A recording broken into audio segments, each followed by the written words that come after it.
All right, guys, the Nike Greater Than series continues with what I believe is the true successor to the original GT Cut. And this, my friends, is the GT Hustle 2, even though there was never a Hustle 1.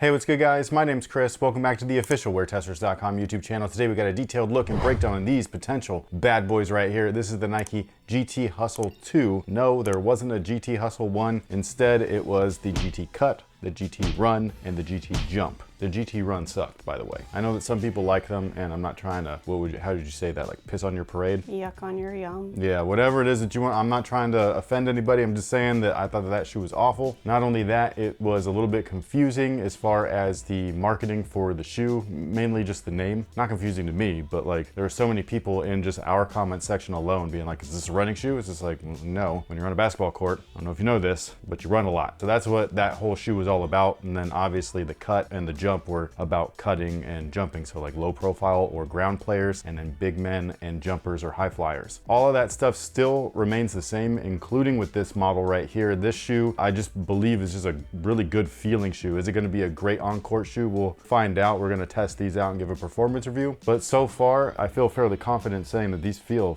amazing. Now, much like most of the basketball category, as far as all footwear is concerned within that basketball label, these guys right here, they kind of blur the lines between what a running shoe is and what a performance basketball shoe is, at least as far as what we've known up until now. I've talked about this many times before, but there's select models that really do feel like a blend or an amalgam of different types of sports all built into one, so that you get everything that you need out of your basketball shoe, but you still get mobility, breathability, durability, cushion, support, all that kind of good stuff in there. These guys feel like one of those shoes. Starting off with the outsole, like this thing right here, man, it looks like a track spike, bro. It looks like that you're going to get contact with the ground no matter which way your foot is flexing. So you get all of that mobility and flexibility within the outsole, but you have all of this isolated traction pods to keep you like covered and things like that. Is it going to really work? That's the thing. I'm not really sure. This is a little sketchy looking, I will say, but if I were to compare it to anything, again, a track spike is what it really reminds me of, and those tend to do really well. So hopefully this is the track spike for a basketball court. When I take them out on our stage right over there with our basketball court floor, they don't squeak or anything, but they do grip really well. So that's where I'm kind of like, hey, if there's dust present, obviously you're going to probably have to wipe a lot, but if you're on a nice clean surface or you have a recently refurbished floor, this is probably going to feel awesome. It looks like those fidget pop-it a little bit things. Yeah, those little like rubbery things that you like pop in and out. Yeah, it's definitely weird, I'll say that. Now, as far as durability goes, for those of you guys that hoop outside, the rubber does feel fairly firm, even though it's all like little tiny pods and stuff like that, so it might be okay. It doesn't feel like any of these things are going to rip off. That's the main plus, is that these don't feel like they're glued to a foam base. This is all one solid piece of rubber. So I think outdoor players might be okay. Is it going to last a very long time? Obviously not. Like, they don't make shoes like that anymore, but I think that most people that do play primarily outdoors will be satisfied for the most part. Now, as far as the cushioning is concerned, again, very similar to kind of like a running shoe. And in case you guys don't know, the overall like vibe of the shoe, like the upper and stuff, is based off of the Nike Talaria, which is a very, first off, I don't know if I'm saying that correctly, so I apologize if I'm not, but it's very popular, at least at one point in time, running shoe from Nike, and it's kind of like a cult classic or a staple, you know what I mean? Like amongst like really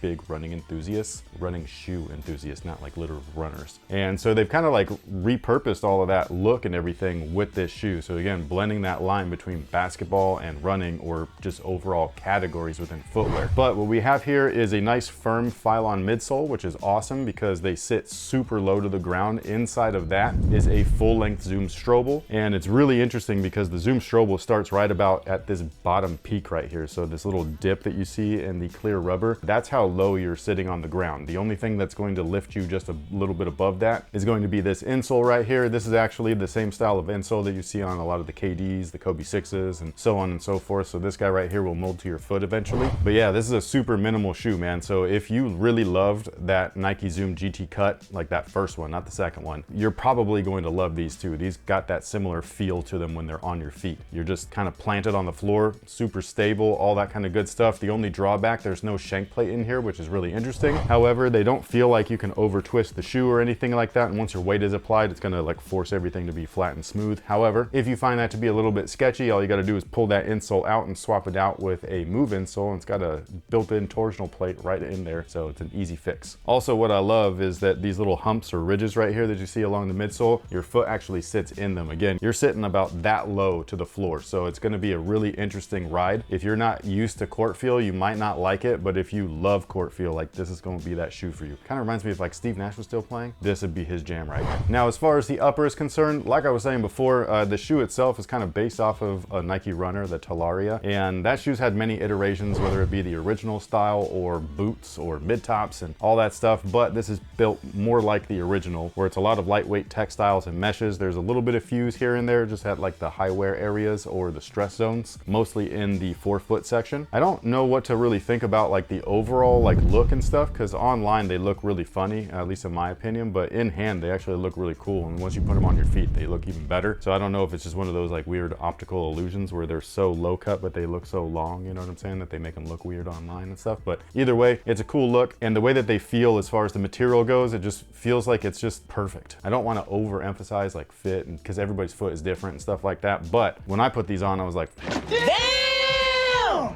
These feel awesome. So yeah, I just think that this is gonna be a really good shoe. Right up here at the front, you've got like a synthetic nubuck and everything. You got obviously a textile or mesh base at the toe. That's where you'll see that fuse area, just kind of keeping that area strong so it doesn't burst on you. And then that midfoot back, you've just got like basic textile. It almost is like a foam and everything, and it's very interesting. Very similar in the heel, but again, everything like really cups and sucks your foot in and onto the footbed, and it just feels really good. Even the tongue is like a neoprene-like material. Great ventilation, by the way, in that. You've got just straight up holes in there, so it's going to allow for plenty of heat to escape while you're playing, keeping you as dry as possible. Now, I've seen the shoe available already in this particular colorway over at Nike.com, so for those of you guys interested, I've seen it on there, but I personally got my pair from ID for Shoes over at eBay. Not only do they have this pair, but they also have the Talaria style colorway, so if you're not trying to like wait or anything like that for an actual release date here in the States, you can go ahead and grab them. They actually have super fast shipping, which is really crazy because I buy stuff all the time and they're like the fastest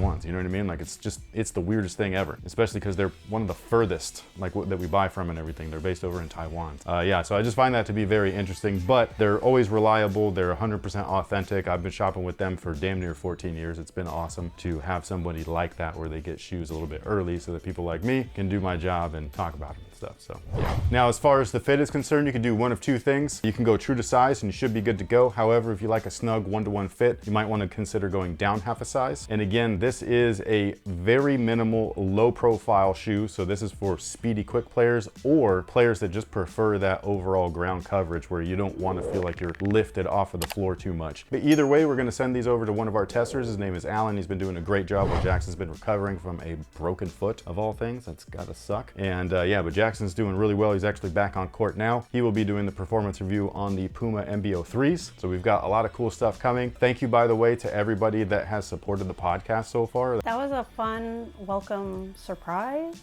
Right. Although I'm hesitant still, just because I've done this many times where I've like implemented like a new series or whatever, and the first one does great and then they all tank after that and everybody loses interest. So we'll just keep our fingers crossed that like we can continue doing that, because it is fun. We have a very fun one coming up where we were actually going to talk about the history or the origins of EVA and how it changed basketball footwear forever. Well, not just basketball, but just footwear, you know what I mean? Because they were using polyurethane before that. So that should be a really fun one. But yeah, crazy, really crazy actually. Nobody, I don't think, or maybe some people do, like if you're famous or something like that, you start off strong with your podcast, but it was weird to have like a strong opening. I've been telling you, I live for the weekends or those moments when I gotta clean or anything, or a long car ride by myself. Like, I live for podcasts, so I could see why people are like, yes, please. Yeah, I'm not a podcast listener. I do listen to podcast style video format stuff. I'm a YouTube viewer, basically. So like